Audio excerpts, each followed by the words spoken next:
السلام عليكم ورحمة الله وبركاته إن الحمد لله والصلاة والسلام على رسول الله أما بعد সুপ্রিয় মানবিক শাখার একাদশ শ্রেণীর শিক্ষার্থীবৃন্দ, আশা করি তোমরা ভালো আছো।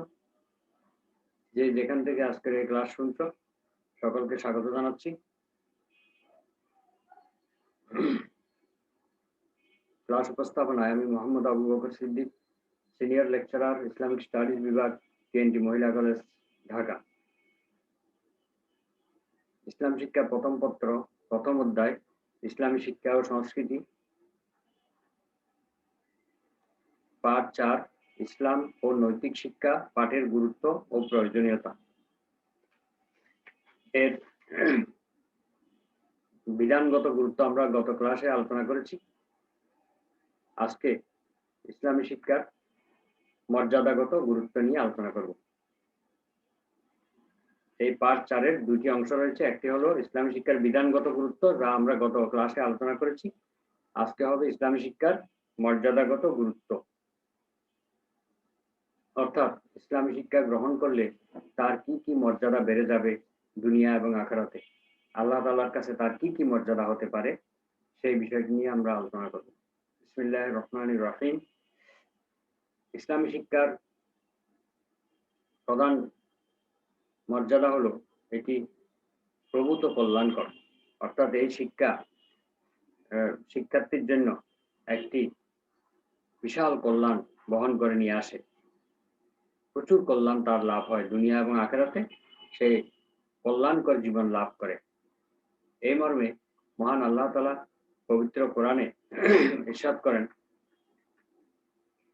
আউযু বিল্লাহি মিনাশ শাইতানির রাজীম, বিসমিল্লাহির রহমানির রহিম, মান ইউতাল হিকমাতা ফাকাদ উতিয়া খায়রান কাসীরা। আল্লাহ তাআলা বলেন, যাকে জ্ঞান বিজ্ঞান বা প্রজ্ঞা দান করা হয়েছে তাকে প্রভূত কল্যাণ দান করা হয়েছে।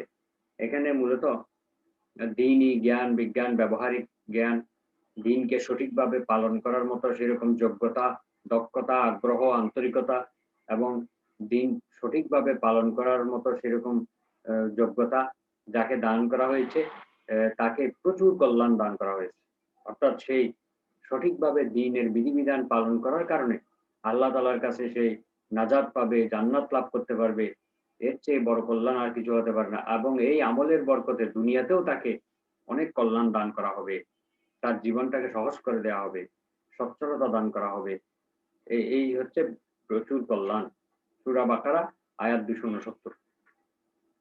এরপরে আল্লাহ তাআলা আরো বলেন, কুল হাল ইয়াস্তাবিল্লাযীনা ইয়ালামুনা ওয়াল্লাযীনা লা ইয়ালামুন। বলুন, যারা জানে আর যারা জানে না তারা কি সমান হতে পারে? সূরা জুমার আয়াত 9। অর্থাৎ আল্লাহ তাআলা এখানে নেগেটিভ ইন্টারোগেটিভ প্রশ্ন করে বলতেছেন যে যারা জানে এবং যারা জানে না তারা কি সমান হতে পারে? তার মানে হলো তারা সমান হতে পারে না। জ্ঞানী এবং অজ্ঞ তারা কখনো সমান হতে পারে না। যার এলম আছে, এলেম দিয়ে যে ইবাদত বন্দেগী করে তার যেরকম মর্যাদা, আর যে এলেম নেই, মূর্খ, দুনিয়ার জ্ঞানে জ্ঞানী কিন্তু আখিরাতের জ্ঞান, কোরআন হাদিসের জ্ঞান নেই, সে কখনো সমান হতে পারে না। এটি আল্লাহ তাআলা বলেছেন। আল্লাহ মহানবী সাল্লাল্লাহু আলাইহি ওয়াসাল্লাম এই প্রসঙ্গে বলেন, মাই ইউরিদিল্লাহু বিহি খায়রান ইউফাক্কিহু ফিদ্দীন। আল্লাহ তাআলা যার কল্যাণ চান তাকে দ্বীন সম্পর্কে সঠিক জ্ঞান দান করেন।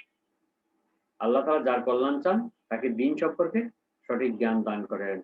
দুনিয়া সম্পর্কে সঠিক জ্ঞান না থাকলেও তার তেমন ক্ষতি হবে না, কিন্তু আখিরাত সম্পর্কে, দ্বীন সম্পর্কে যদি সঠিক জ্ঞান না থাকে তাহলে সে কল্যাণ পাবে না, অকল্যাণের মধ্যে নিপতিত হবে। সুতরাং এটা আল্লাহ তাআলার অসীম কল্যাণ যে দ্বীন সম্পর্কে সঠিক জ্ঞান থাকা। মানুষ যদি দ্বীন সম্পর্কে সঠিক জ্ঞান অর্জন করতে পারে তাহলে বুঝতে হবে যে এটি আল্লাহ তাআলার পক্ষ থেকে একটি মহা কল্যাণ। মহানবী সাল্লাল্লাহু আলাইহি ওয়াসাল্লাম আরো বলেন, আল মুআল্লিমু ওয়াল মুতাআল্লিমু শারীকানে ফিল আজর। শিক্ষক এবং শিক্ষার্থী উভয়ই সওয়াবের মধ্যে অংশীদার হবে। শিক্ষক এবং শিক্ষার্থী উভয়ই সওয়াবের মধ্যে অংশীদার হবে। দ্বীনের জ্ঞান যারা শিক্ষা দেয় তার যেমন মর্যাদা আছে, যিনি শিক্ষা করবেন তারও মর্যাদা আছে। দুজনের মর্যাদা সমান, দুজনকেই আল্লাহ সমান সওয়াব দান করবেন।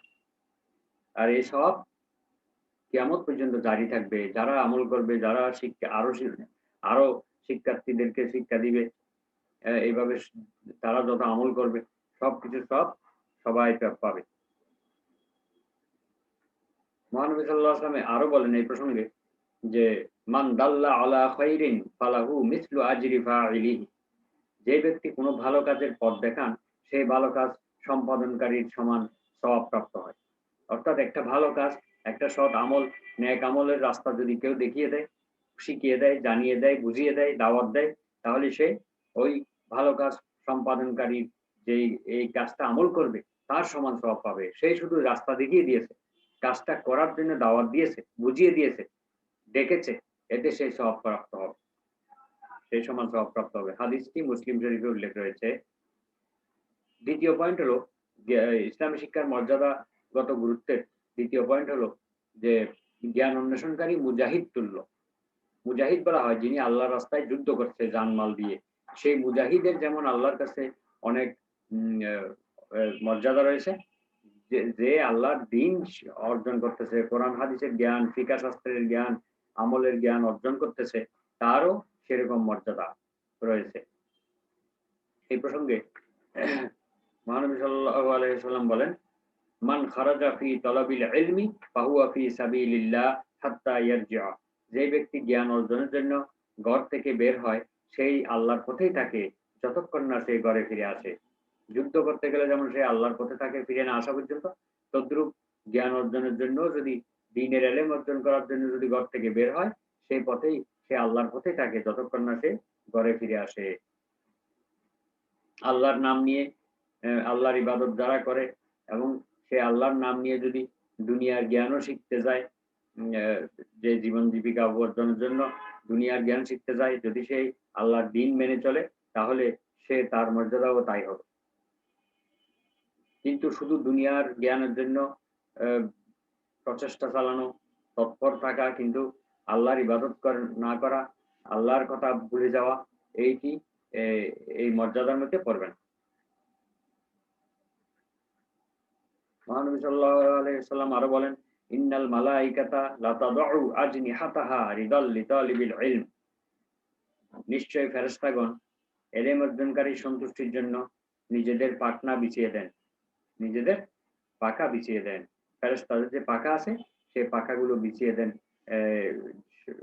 তালেবে ইলম যারা আছে, যা জ্ঞানের অন্বেষণকারী যারা আছে, ছাত্র যারা আছে, তাদের হাঁটার জন্য।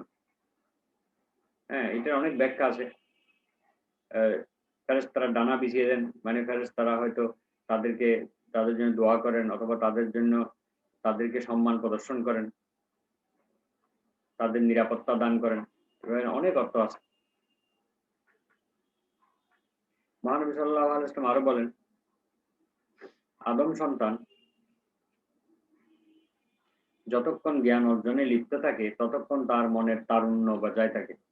আসলে জ্ঞান শিক্ষা করাটা একটা তারুণ্যের লক্ষণ।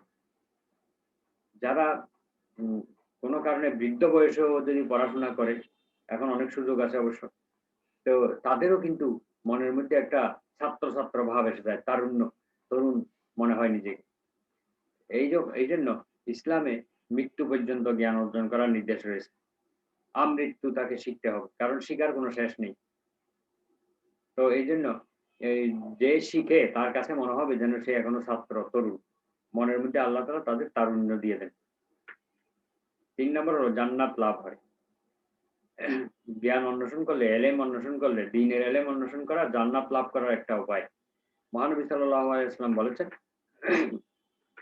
মান সালাকা তরিকান ফিহি ইয়ালতামিসু ফিহি ইলমান, মান সালাকা তরিকান ইয়ালতামিসু ফিহি ইলমান সাহহালাল্লাহু লাহু বিহি তরিকান ইলাল জান্নাহ।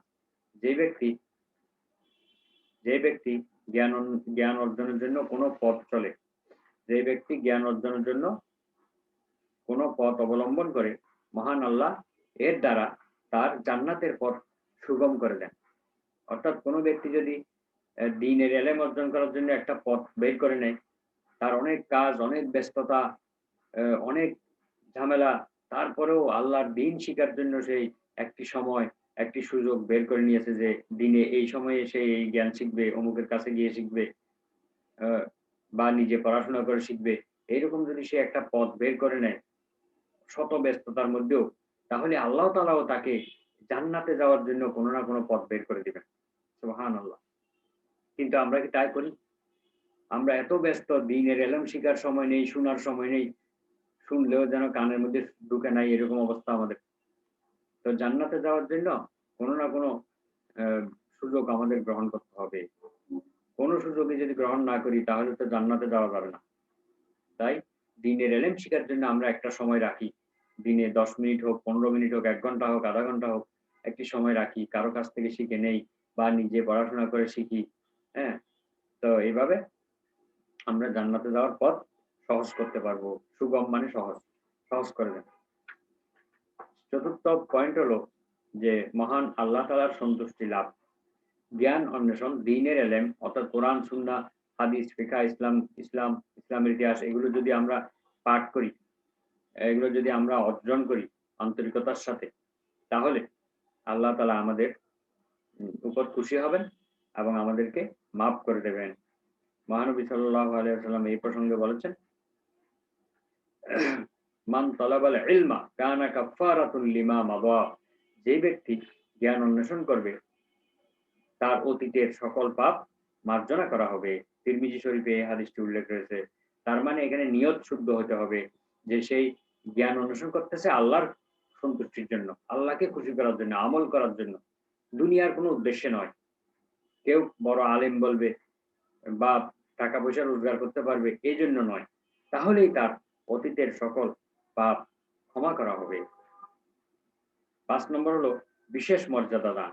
যারা দ্বীনের এলেম অর্জন করবে, জ্ঞান অর্জন করবে তাদেরকে আল্লাহ তাআলা বিশেষ স্পেশাল তাদেরকে মর্যাদা দান করবেন। উম সেটা সেই ব্যাপারে মহানবী সাল্লাল্লাহু আলাইহি ওয়াসাল্লাম বলেন, কি মর্যাদা দান করবেন?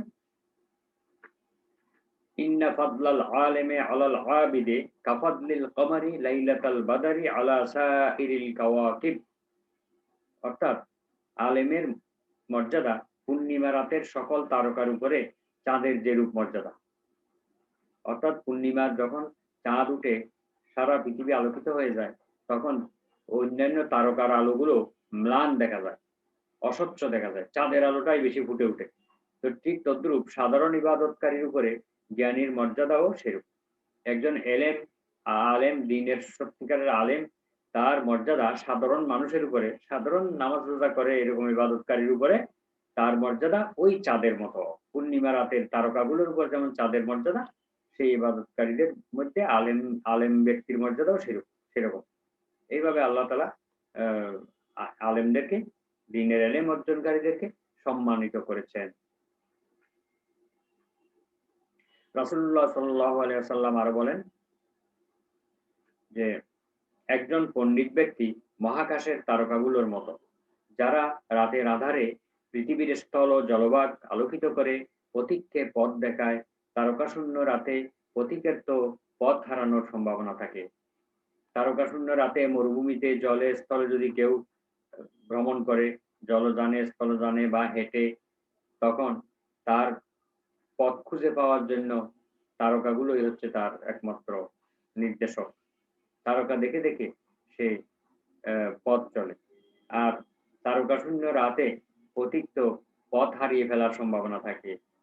সুতরাং একজন পণ্ডিত ব্যক্তি, জ্ঞানী ব্যক্তি মহাকাশের তারকার মতো। তাদেরকে লোকেরা অনুসরণ করবে। তারা মানুষের আইডল হবে, তারা মানুষের মডেল হবে। তাদেরকেই অনুসরণ করবে এবং তারা অনুসরণ করবে বিশ্বনবী সাল্লাল্লাহু আলাইহি ওয়াসাল্লামকে আল্লাহর নির্দেশ মতো। তাহলেই তারা তারকার মর্যাদা লাভ করবে। আমরা তো নাচ, গান, সিনেমা করে যারা তাদেরকে তারকা বলি। খেলাধুলা যারা করে তাদেরকে তারকা বলি। এই কাজগুলো কি আখিরাতে মুক্তির জন্য কোন কাজে আসবে? কেউ যদি বলে যে আমি জীবনে ৫০০ সিনেমা করেছি আল্লাহ, তখন তার অবস্থা কি হবে? সবাই বুঝতেই পারো। কেউ যদি বলে আমি নেচে গেয়ে মানুষকে সন্তুষ্ট করে দিয়েছি, লক্ষ, লক্ষ মানুষ আমার নাচে গানে তালি দিয়েছে, নাচছে, লাফাইছে। এগুলো কি জান্নাত লাভ করার কোন উপায় হতে পারে? তখন ফেরেশতারা মার দিবে আরো জোরে সোরে। এভাবে আমরা আসলে যেই জিনিসগুলো দ্বারা মর্যাদা লাভ করে মানুষ, সেইগুলোই আমরা বুঝি না। যেগুলো দ্বারা মানুষের কোনো মর্যাদা নেই, কোনো লাভ নেই, আখেরাতে মুক্তির কোনো সুযোগই নেই, সেগুলো নিয়ে আমাদের লাফালাফি, সেগুলো নিয়ে আমাদের তৎপরতা, আমাদের অর্থ ব্যয়, আমাদের চিন্তা, চেতনা সবকিছু ওগুলোর মধ্যে নিবিষ্ট রেখেছি। সুতরাং আমাদের মুক্তির উপায় হবে কিভাবে? আল্লাহ তাআলা আমাদের সকলকে সঠিক বুঝ দান করুক। আমিন। হযরত জাবির রাদিয়াল্লাহু তাআলা আনহু থেকে বর্ণিত একটি হাদিস, তিনি বলেন, এক ব্যক্তি রাসূলুল্লাহ সাল্লাল্লাহু আলাইহি ওয়াসাল্লামকে জিজ্ঞেস করলেন, পণ্ডিতদের মধ্যে অর্থাৎ জ্ঞানীদের মধ্যে কে শ্রেষ্ঠতম? তিনি উত্তরে বললেন, যে সর্বদা অন্যের কাছ থেকে জ্ঞান আহরণ প্রক্রিয়া অব্যাহত রাখে। অর্থাৎ যে অন্যের কাছ থেকে সব সময় শিখতে চায়, জানতে চায়, জ্ঞান অর্জন করার জন্য সে সবসময় চেষ্টায় থাকে। কেননা একজন প্রকৃত বিদ্বান ব্যক্তির জ্ঞান পিপাসা কখনো মিটে না। একজন সত্যিকারের জ্ঞানী ব্যক্তির জ্ঞানের পিপাসা কখনো মিটে না। প্রচন্ড তৃষ্ণার্ত ব্যক্তি পথিকের যেমন অনেক পানি দ্বারা পিপাসা মিটে, কিন্তু তাকে যদি ফোঁটা, ফোঁটা করে পানি পান করতে দেওয়া হয়, তার পিপাসা যেমন মিটবে না, এইরকম বিদ্বান ব্যক্তির পিপাসাও সেই রকম। তাকে যতই জ্ঞানের সংবাদ দেওয়া হোক না কেন, সে আরো জ্ঞানের সংবাদ পেতে চায়, আরো জ্ঞান লাভ করতে চায়। তার পিপাসা কখনো মিটে না মৃত্যু পর্যন্ত।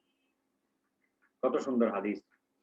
৬ নম্বর মর্যাদা হলো উত্তম ইবাদত।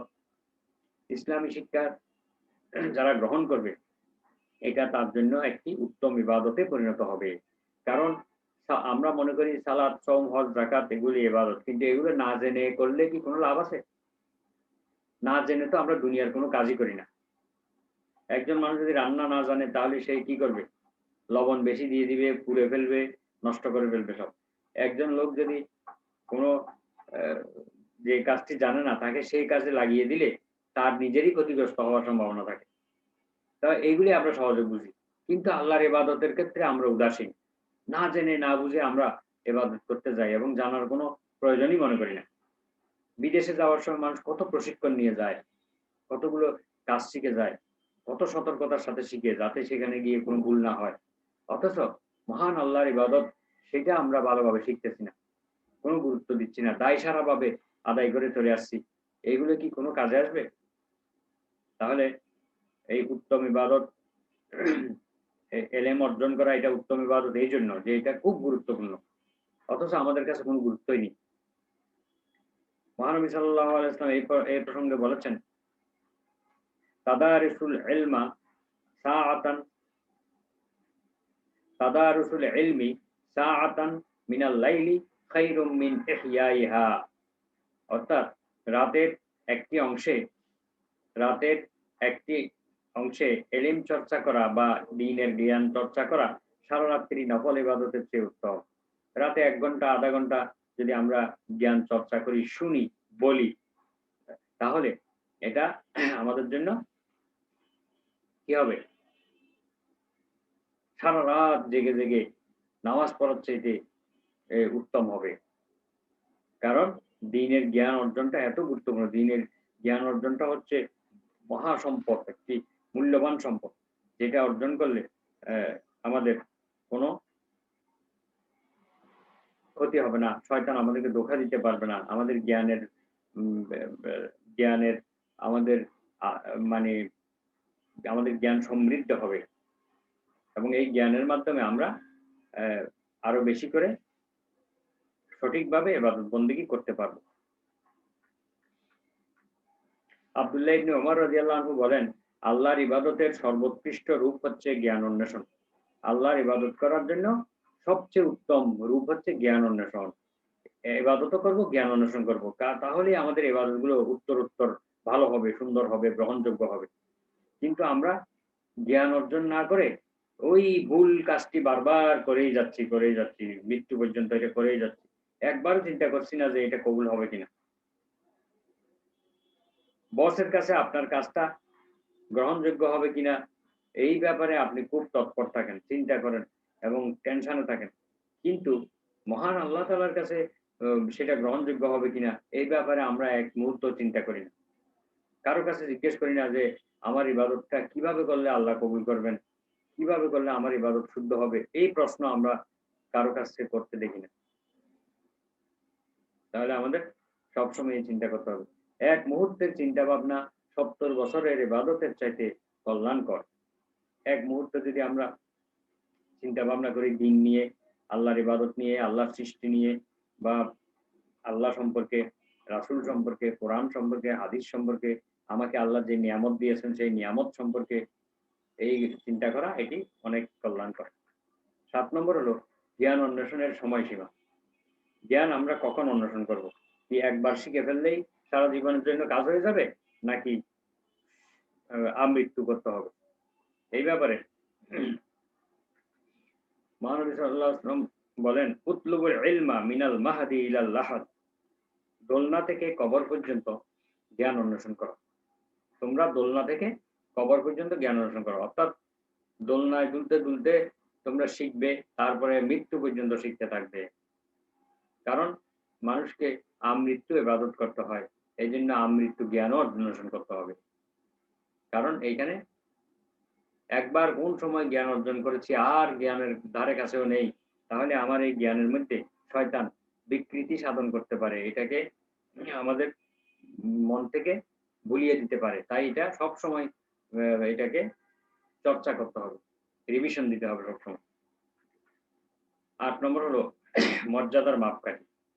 এলেম চর্চা করা, শিক্ষা অর্জন করা, জ্ঞান অর্জন করা, এটি সম্মান ও মর্যাদার মাপকাঠি, চাবিকাঠি।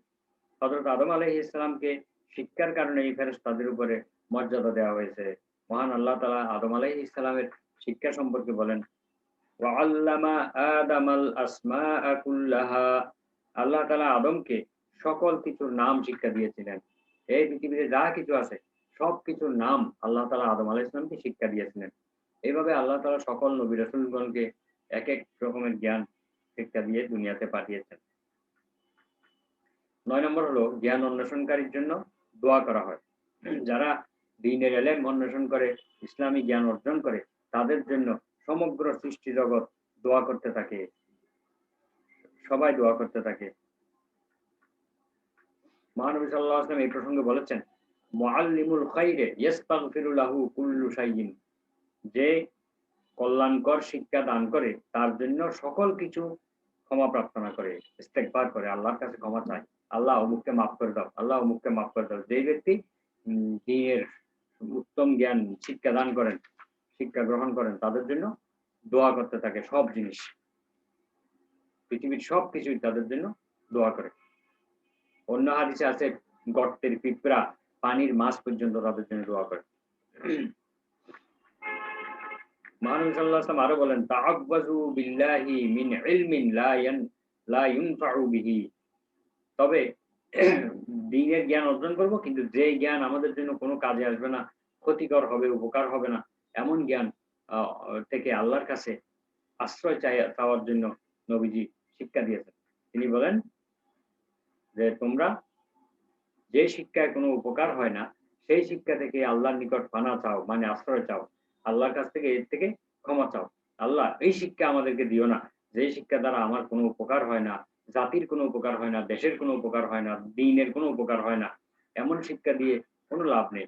কিছু, কিছু আ শিক্ষা আছে দুনিয়াতে অনেক কিছু অর্জন করা যায়। কিন্তু আখিরাতে শূন্য। কিছুই পাওয়া যাবে না। কারণ এই শিক্ষার উপরে আল্লাহ তাআলার সন্তুষ্টি ছিল না। এই শিক্ষার উপরে আল্লাহ তাআলা রাজি খুশি ছিলেন না। আল্লাহর নির্দেশের মধ্যে এ নির্দেশের বাইরে ছিল এটা। আল্লাহর নিষিদ্ধ শিক্ষা ছিল। তাই এটা দ্বারা কোনো উপকার হবে না। এইজন্য আল্লাহ তাআলার কাছে এইসব শিক্ষা থেকে আশ্রয় চাইতে হবে। নাচ, গান, খেলাধুলা, তারপরে অ্যা জাদুবিদ্যা, অশ্লীলতা, নানা ধরনের এই যে এইসব শিক্ষা থেকে, যেগুলো ইসলাম হারাম করেছে, এই শিক্ষা থেকে আল্লাহ তাআলার কাছে ক্ষমা চাইতে হবে এবং এগুলো ঝুঁকে পড়া যাবে না। এইসব শিক্ষা থেকে দূরে থাকতে হবে নিজেকে। শুধু আল্লাহর কাছে ক্ষমা চাইলেই হবে না, নিজেকেও এগুলো থেকে দূরে থাকতে হবে। কারণ আল্লাহ তাআলার এই দুনিয়াতে কাউকে জোর করে কোন খারাপ কাজ থেকে বিরত রাখবেন না। মানুষকে স্বাধীনতা দেওয়া হয়েছে এবং এইটার উপরেই তাদের বিচার হবে। তাদেরকে ব্যক্তি স্বাধীনতা দেওয়া হয়েছে এবং তার ভিত্তিতেই মানুষের বিচার করা হবে। এজন্য এই সমস্ত জ্ঞানের ধারে কাছেও যাওয়া যাবে না। মহানবী সাল্লাল্লাহু আলাইহি ওয়াসাল্লাম বলছেন, আল ইলমু ইলমান, ইলমুন ফিল কলবি ফাযালিকাল ইলমুন নাফিউ ওয়া ইলমুন আলাল লিসান ফাযালিকা হুজ্জাতুল্লাহি ইবনু আদম। মহানবী সাল্লাল্লাহু আলাইহি ওয়াসাল্লাম বলেন, এলেম দুই প্রকার।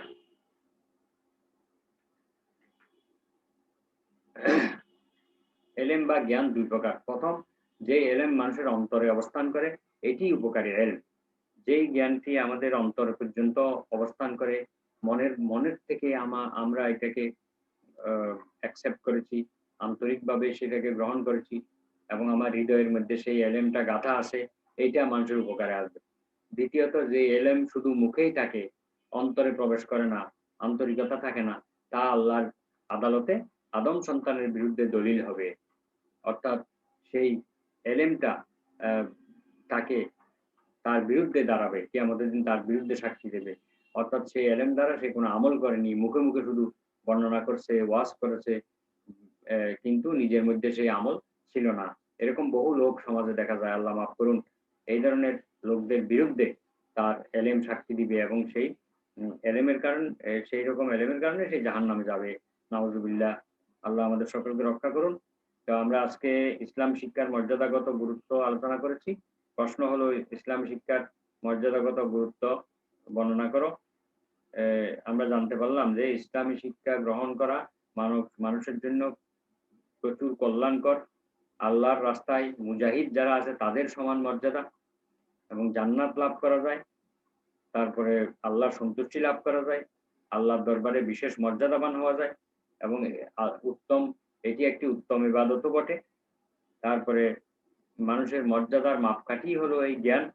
জ্ঞান ছাড়া কিন্তু তার কোনো মর্যাদার কোনো মাপকাঠি নেই, মর্যাদার মধ্যেই পড়ে না। আর জ্ঞান অন্বেষণকারীর জন্য সমগ্র সৃষ্টি জগৎ দোয়া করে।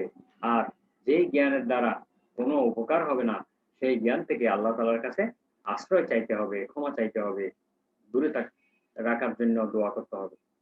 তো আমরা আজকের ক্লাস এখানে শেষ করলাম। পরবর্তী ক্লাসে ইনশাআল্লাহ আবারও দেখা হবে। সুবহানাকা আল্লাহুম্মা ওয়া বিহামদিকা আশহাদু আল্লা ইলাহা ইল্লা আনতা আস্তাগফিরুকা ওয়া আতুবু ইলাইক। আসসালামু আলাইকুম ওয়া রাহমাতুল্লাহ।